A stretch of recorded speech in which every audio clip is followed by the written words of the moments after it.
Datuk saudara saya Mufti Kelantan, datuk saya Mufti Kelantan.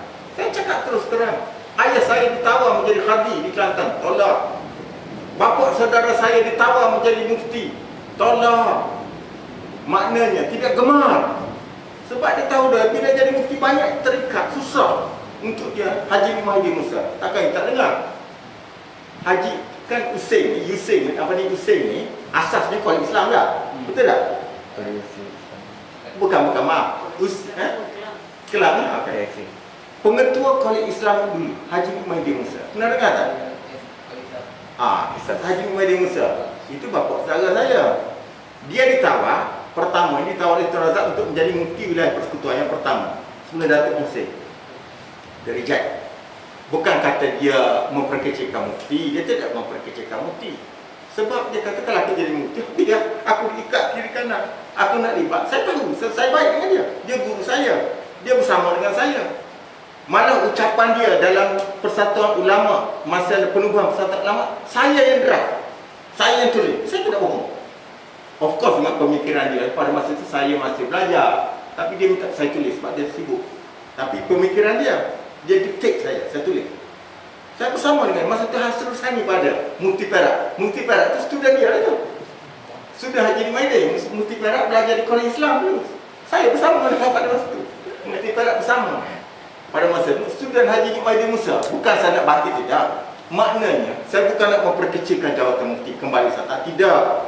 Tapi bila kita duduk sebagai mufti, tugas kita ialah ilmu. Mengkaji, menyelidik dan mengeluar fatwa. Ada manusia macam Kasim, counter dia, panggil dia, counter dia secara terbuka. Kalau Kasim tulis 100 muka la surat, you kena tulis 200 muka la surat. Sebab ini saya kata secara simbolik lah. Itu sepatutnya kita bertanggungjawab di hadapan hati besar Rabbul Jalil besok ni. Masing-masing bertanggungjawab atas kedudukan masing-masing. It's not an easy job. Jangan anggap itu sebagai senang. Ini tugas tanggungjawab berat. Saya bukan attack, tidak. Ini kenyataannya sebenar. Daripada kita ambil kenal, tengok kontroversi ambil kenal. Tengok kontroversi, what is this? Saya tak puas hati dan saya kecewa dengan masyarakat yang ini. Nah, what is this? Ini tak sepatutnya begitu. Nah, barulah masyarakat akan dididik melihat pro dan kontra dididik. Lebih lagi kita ada kuasa, kita ada kedudukan, kita ada ilmu. Kita membentuk masyarakat atas polemik tadi. Ini membina kan? Kalau kita melihat polemik secara positif. Jadi timbul persoalan di sini pula. Bagaimana worldview ulama-ulama besar? You pun tahu. I'm sure you tahu. You daripada Yusuf ni you tahu. You dididik dalam Islam. Worldview ulama-ulama besar ni sebelum lahirnya mazhab. Yang ke-10 sikit.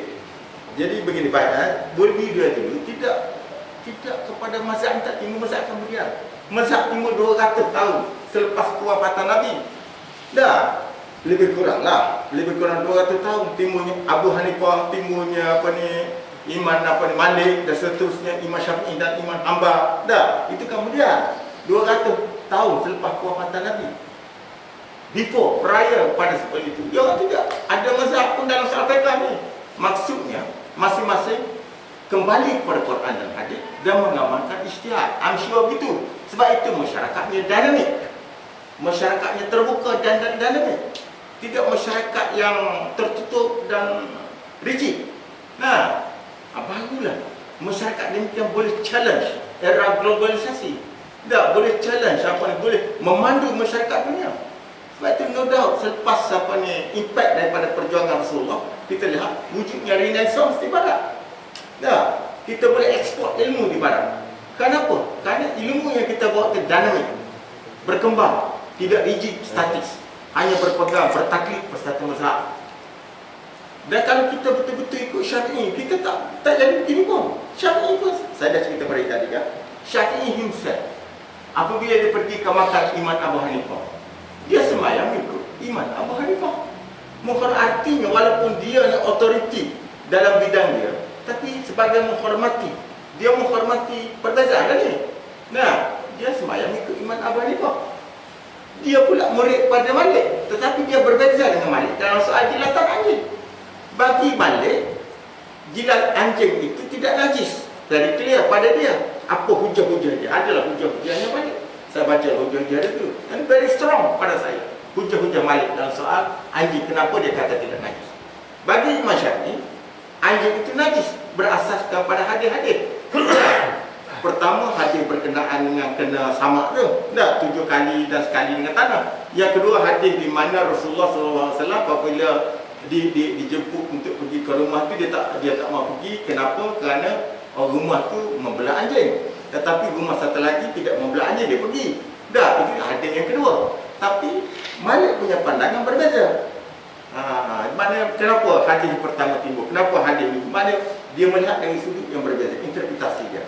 Ini guru dengan murid. Alasan dia apa tadi? Kalau ikut Imam Malik, alasan Dia kata hadis pertama tu ta'abbudi. Hadis pertama tu hadis gagal, sebab hadis itu dalam kumpulan Bukhari dan Muslim.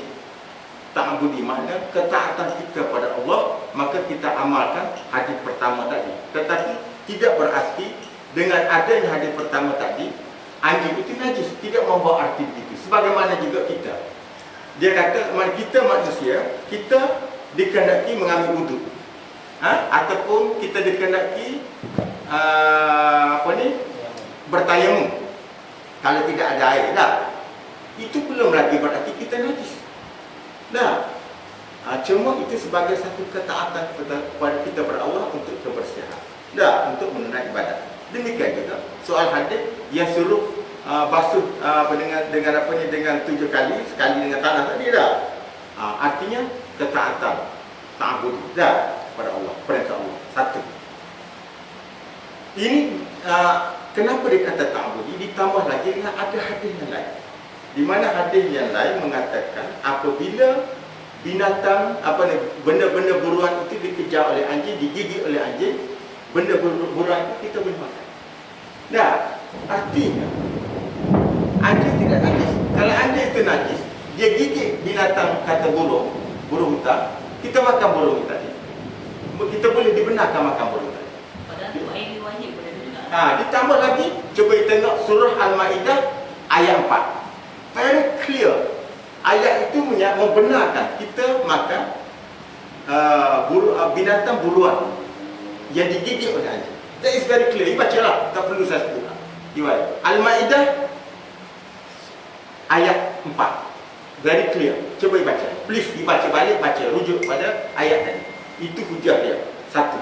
Manakala hadis yang kedua, yang mana Nabi tidak pergi di rumah yang membelah anjing, tapi pergi di rumah yang tidak ada anjing dan ada kucing. Hadis itu lemah. Very weak. Hadis itu termasuk dalam hadis maudhu'.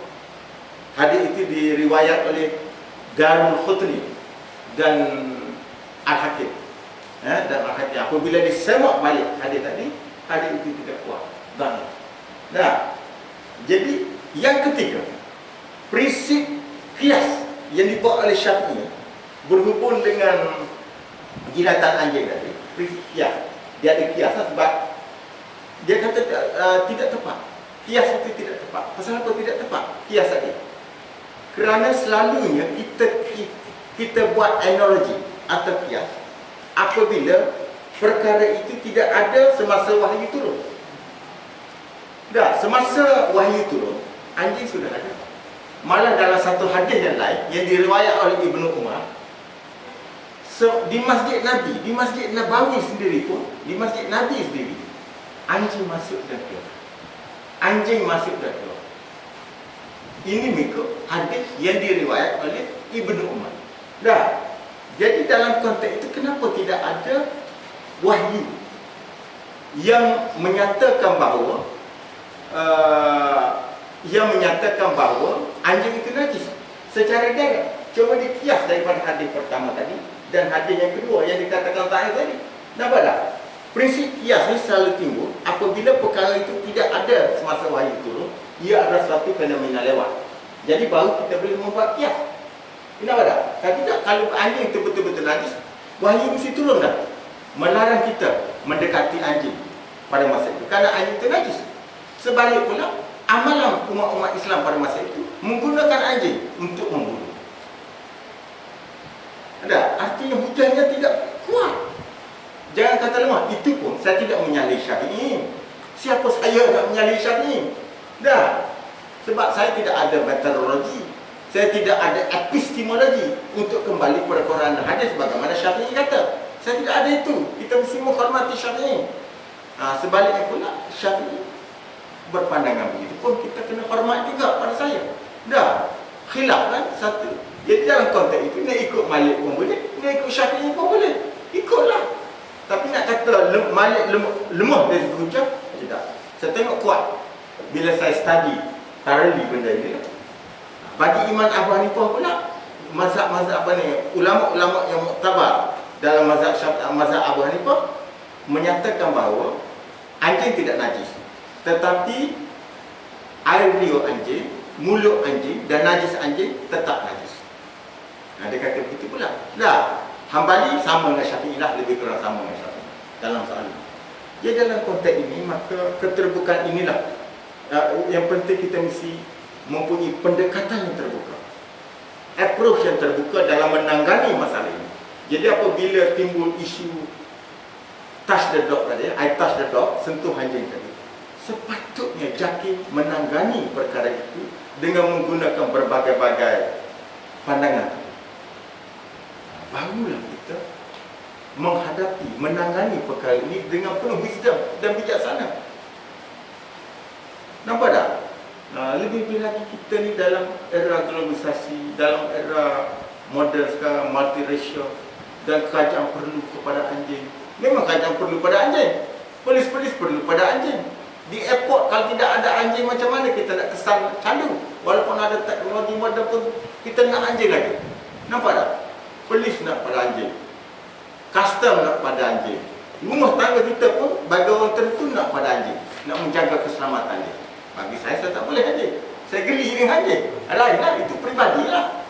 Nah, macam inilah kita harap ulama-ulama menangani persoalan-persoalan begini secara dengan pendekatan yang terbuka. Nampak tak? Barulah Islam akan menjadi praktikal. Tidak timbul soal fikiran liberal, tak liberal, itu tak timbul. Ini Malik. Apakah you kata Malik liberal? Siapa kata Malik liberal? Saya cabar dia ni, berani kata Malik liberal. Dia guru Syafi'i. Dan sebenarnya kalau kita kaji Malik dari segi fiqh dia tu, ada tradisi hubungan dengan Imam Abu Hanifah melalui Imam Hasan Asy-Syabani. Kalau kita kajilah, nampak ada tradisi hubungan di antara dua dari segi keilmuan. Ini menarik, interesting lah. Jadi dia orang ni ulama-ulama yang jujur dan tahqiq yang perlu kita hormati. Baik, saya banyak cakap ni sebenarnya. Baik dah. Jadi okeylah kita.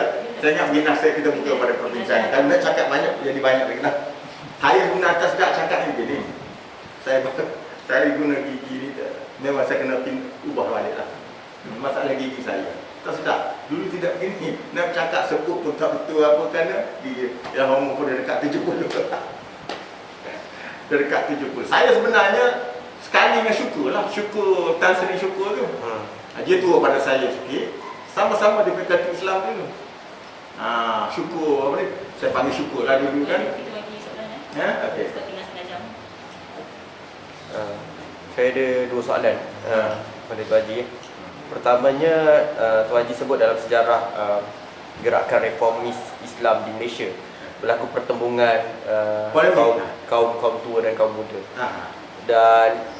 Dan saya rasa ia adalah pertembungan di antara kebanyakan pertembungan kaum muda itu adalah yang mendapat pendidikan daripada Timur Tengah. Tapi Tuan Haji tak bagi tahu kenapa selepas itu kelompok golongan reformis ni dia tidak menyebar luas dan tidak mendapat tempat sangat, ataupun dia hanya lepas tahun 90-an dia statik, dia berhenti kat situ saja. Tahun 60-an. Itu satu soalan. Yang kedua, kalau kita tengok trend, bila saya suka bila Tuan Haji sentuh berkaitan dengan bila golongan mufti membalas dengan Kasim Ahmad tu dengan ataupun Jawatan Agama Islam membalasnya dengan satu hukuman ataupun pendawaan, tapi tidak dengan membalasnya dengan satu budaya ilmu, tulisan buku, budaya intelektual. Dan ini terkesan di dalam sebab saya dari segi bidang undang-undang, Section 12 enactment jenayah syariah wilayah persekutuan kata tak ikut fatwa boleh dikenakan denda 3,000 dengan 2 tahun penjara. Jadi ia dah seperti seolah-olah telah apabila dia dikanunkan, dia dah menjadi lagi satu tindakan. Okay, by hook or by crook you have to follow, or you have to obey the rules or regulation made by the authority. So dia dah jadi macam kemajmukan kita dalam memilih ataupun berbeza pandangan itu sudah tidak boleh. Itu saya rasa itu lagi membimbangkan lah. Pertama, okey dah. Dah. Sekejap saya pendek. Nak kumpul. Nak saya takut lupa dah. Pertama, soal pertama tadi, kenapa dia tidak ada selepas 60-an? Saya nak timbul budaya politik. Apabila budaya PAS, UMNO, budaya politik take over, berada dalam sentral, sehingga isu kaum muda mati gitu. Kalau dulu kaum muda, kaum tua lah yang menjadi fokus masyarakat pada masa itu. Nah, kemudian bila timbul budaya politik after independence kan 1957, dia menjadi fokus masyarakat. Itu salah satu faktor yang besar. Yang kedua, tindakan-tindakan selepas 80-an ya, tak boleh, susah nak menghidupkan budaya kaum muda. Umpama kita ambil bangkit Allahyarham Dr. Faisal. Ingat tak Dr. Faisal Dean Faculty Fakulti Islam di UKM. Sempat pada masa saya belajar mengajar Islam, dia dekan. Apabila dia balik ke Mesir, dia tulis buku. Dia kritikal dengan terhadap pemikiran dogmatis ni, konservatif dan dia begitu kritikal, dan dia menulis buku, dan banyak artikel-artikel dia terkeluar dalam surat-surat khabar. Kemudian nampak dia dikesampingkan. Mula-mula dia dibawa ke Hakim, kemudian diketepikan daripada Hakim. Jadi maknanya arus perdana mengenepikan tokoh-tokoh begini. Kemudian Astora, satu ketika Astora diberi tempat. Kan Astora diberi tempat dalam tulisan yang kritikal. Of course banyak yang baik dan ada yang kita tidak setuju, itu biasalah. Tapi kemudian dia tidak dapat tempat lagi. Dia seolah macam dibuang, seolah-olah. Jadi sedangkan saya rasa negara perlu kepada tulisan-tulisan kritikal daripada Astora, walaupun kita tidak setuju semua, setidak-tidaknya sebagai punch kepada masyarakat untuk berfikir. Dan banyak lagi. Jadi kita tengok because macam Mufti Perlis, bekas Mufti Perlis, diambil tindakan. So maknanya arus perdana tidak mengakomodir pemikiran-pemikiran yang kontroversi. Itu saya rasa lah. Yang pertama, budaya politik itu daripada budaya polemik kaum muda kaum tua. Okey, yang kedua tadi soal kena ada kanun dan sebagainya, saya rasa ini kena jaki fikir dengan bijaksana. Jawi kena fikir dengan bijaksana. Badan-badan establishment Islam di Malaysia kena fikir dengan penuh bijaksana. Apakah itu cara yang terbaik dalam konteks dakwah? Saya itu cara yang tidak baik. Itu cara yang in a way autokratik. Kalau kita nak kata religious theokrasi pun boleh ni. Religious theokrasi ni, ini berbahaya. Sedangkan dalam zaman keagungan dulu terbuka, kita takkan tak tahu bagaimana Al-Ghazali sela pandangan Al-Farabi, Ibn Rushd kecam balik Al-Ghazali. Terbuka. Tertam-hentam bagaimana Ibn Taymiyah hentam Ibn Arabi dalam konteks Wahdatul Wujud. Demikian juga Ahmad Sarhindi menentang Ibn Arabi dalam konteks Wahdatul Wujud. Dan dia kemukakan doktrin Wahdatul Syuhud umpamanya, sehingga timbul polemik sampai ke Aceh. Benda itu sampai ke Aceh antara Nuruddin Ar-Raniri dengan Hamzah Fansuri. Jadi ini interesting. Demikian juga di Kelantan. Dalam tahun 1950-an timbul polemik besar di Kuala Kangsar antara Haji Muhammad Saleh dengan semua mufti-mufti di Malaysia berhubung dengan soal loteri. Soal apa? Loteri. Jadi you tengok ini Fenomena begini sudah tidak ada lagi dalam masyarakat kita sekarang. Apa isu ni? Dia orang nak tahu apa Dia isu loteri. Ya. Apa isu ni? Ini interesting. Bagi Haji Lab, loteri ini tidak termasuk dalam istilah Al-Maisir. Bagi Haji Lab, dia ada hujah dia lah. Dia baca, dia ada hujah. Saya tak kisah, you terima tak terima soalan. Manakala mufti-mufti seluruh Malaysia menentang dia. Lalu Tunku Abdul Rahman mengajukan satu perdebatan secara terbuka di Kuala Kangsar. 1950s, kalau rujuk bagi surat khabar ada. So interesting tau. Jadi dengan ada polemik ni, baru dia mendidik kita. Kata ada polemik, tak mendidik lah. Tak begitu. Very clear. Okay, ada soalan lain. Saya ada soalan tu. Ya. Orang tahu dia tu. Saya tak tahu lah soalan lain nampak macam masuk akal tidak kan. Tapi saya tertanya-tanya lah sebenarnya sebab tadi Pak Ni ada sebut kan. Selepas kewafaatan Rasulullah, sebelum tempoh kemunculan mazhab tu kan, dan tempoh sekitar 200 tahun kan, masyarakat hidup dalam keadaan yang sangat dinamik disebabkan tak ada orang kata tak ada mazhabnya. Jadi adakah kemunculan mazhab selepas 200 tahun itu satu kesilapan? Tidak, saya tak kata begitulah. Begini. Sebenarnya, I don't think Syafi'i himself, Hanafi himself, Malik himself, dia nak set up satu gerabak. Of course, dia nak pimpin masyarakat. Dalam masyarakat yang tu dia come up dengan metodologi fiqh. Kemudian daripada metodologi dan epistemologi itu dia berijtihad. Dah berijtihad untuk menyelesaikan masalah fiqh dalam zaman dia di tempat dia masing-masing. Tak begitu? Dia sendiri bukanlah kata okey, mungkin ikut pandangan aku. Tak ada begitu. Dia tidak menyatakan pandangan dia itu mutlak. Dia tahu apabila ijtihad masih lagi dalam keadaan serta, tak sampai ke tahap absolut sekali. Betul tak? Kalau sembahyang 5 waktu umpama, puasa bulan Ramadan, itu is already certain, is already absolute certain. Manakala persoalan ijtihadi seperti jilatan anjing, soal apa ni, cara ambil kaedah yang membatal dan yang ambil asbab yang membatalkannya itu masih lagi dalam tahap certainty.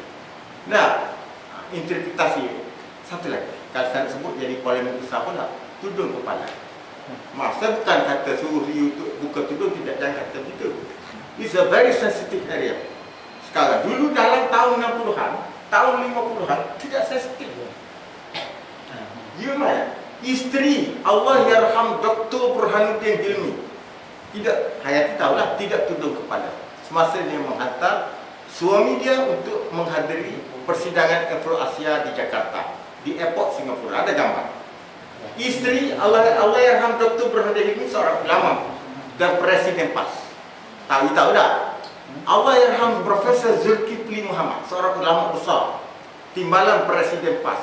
Isteri dia Ustazah Asia, bertudung juga tapi masih nampak rambut di depan, jambul tu nampak. Tidak sensitif lah. Okey, mak-mak saya ni adalah anak kepada Mufti Haji Musa. Ini saya ingat, saya tengok dia bersebar saja kain. Tak bersebar saja. Di rumah dia tak tudung pun. Bila dia pergi market dia bersebar. Tak bersebar kain, batik lepas dia bersebar pergi market. Tak ada mini tattoo, tak ada. Maknanya itu keadaan masyarakat. Apakah ulama-ulama zaman, kenapa ulama-ulama zaman itu tak tegur saling? Nah, okey, kalau kaji balik secara mendalam, sebagaimana itu dengan Haji Mak Saleh, saya ada artikel. Pada dia ini persoalan khilafiyah, belum lagi absolut.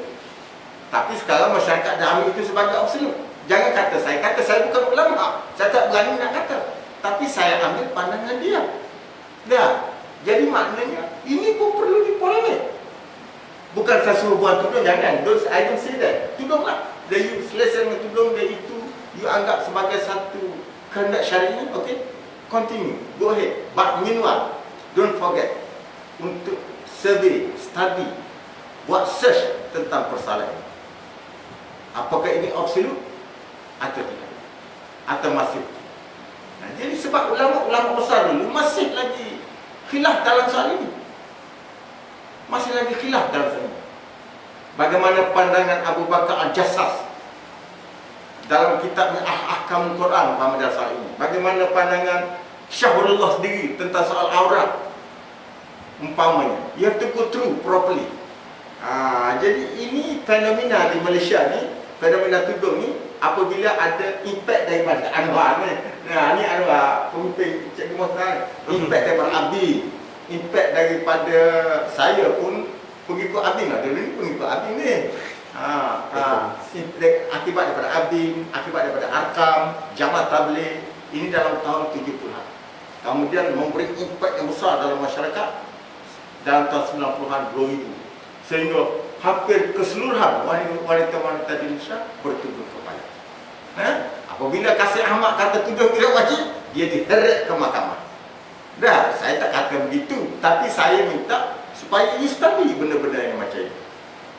Study betul-betul secara tahqiq. Sebab you daripada UISM, Center of Islamic Center, you study balik, review balik, tengok pandangan ulama-ulama besar, tengok pandangan ulama-ulama besar dalam masalah ini, kaji balik Al-Quran. Memang dalam Al-Quran suruh jilbab, dah, tapi cuba tengok asbabun nuzul ayat tadi, cuba tengok asbabun nuzul ayat tadi, cuba tengok. Jadi artinya kita kena kaji secara tahqiq sebelum kita membuat sesuatu kesimpulan. Maaf katalah saya muka ni sebagai satu perbincangan, satu forum. Saya tidak fatwa. Siapa saya nak fatwa? Nah, Kasim dia fatwa soal jihad. Saya tak mahu, saya bukan ulama. Saya tidak ulama sebenarnya. Cuma saya dididik dalam suasana pondok, dibesar dalam suasana itu saja. Okey. Jadi cuba tengok, ini perlu kita kena review balik dalam banyak perkara. Why penting kita review? Kerana kita nak membangun masyarakat. Kalau tidak, masyarakat kita ni jadi terpisah dengan masyarakat dunia. Saya tidaklah kata okey, you boleh pakai bikini ke, you boleh pakai, tidak begitu. Pakaian mesti sopan santun. Prinsip pakaian sopan santun. Prinsip pakaian mesti menghormati budaya. Itu prinsipnya. Tetapi jangan overdoing. Jangan overdoing. Bila overdoing itu yang menjadi masalah. Jadi Tak ada fakta yang betul. Soalan. Berkaitan dengan kegagalan gerakan Islah di Kelantan, apakah Doktor melihat kenapa banyaknya suburnya institusi pondok hanya menyumbang kepada gejala konservatif di kalangan masyarakat Kelantan? Adakah pondok ini tidak ada apa-apa sumbangan kepada budaya Islah di Kelantan ini? Ya, sebenarnya kalau ini saya punya kajian dulu in early 20th century sampai kepada 1950s hanya pondok Haji Wang Musa di seluruh Kelantan yang offer pemikiran Islam. Pondok dia di mana? Pondok dia di mana? Pondok Haji Wang Musa ni di dekat dengan antara sekolah Merbau tak? Jalan Merbau. Jalan Merbau tak tahu. Di daerah mana daerah? Dalam bandar Kota Baru. In the middle of the Kota Baru town. Itu Pondok Haji Wang Musa. Saya tengok, sebab saya kata tadi saya survey. Saya pergi ke pondok Kenali, saya pergi pondok itu, pondok ini, pondok ini. In fact saya tidur bermalam apa ada. Pergi masa saya tu, masa saya student universiti lah. Dan saya tengok, nampak yang betul-betul ada pemikiran Islam ni cuma pondok Haji Wang Musa. Itu very clear kita. Sangat jelas. Okey. Ada pondok-pondok kata, yes, kita juga nak kembali pada Quran dan hadis. Memang semua itu is slogan everywhere. Dah. Tetapi dalam pelaksanaannya dia masih bertaklid kepada, dia mengajar kitab Imam Ghazali katakanlah, dia mengajar kitab Ibn Hajar Al-Haytami katakanlah. Nah, dia mengajar by textual, begitulah, sistem textual. Manakala pondok Haji Musa ni berbeza.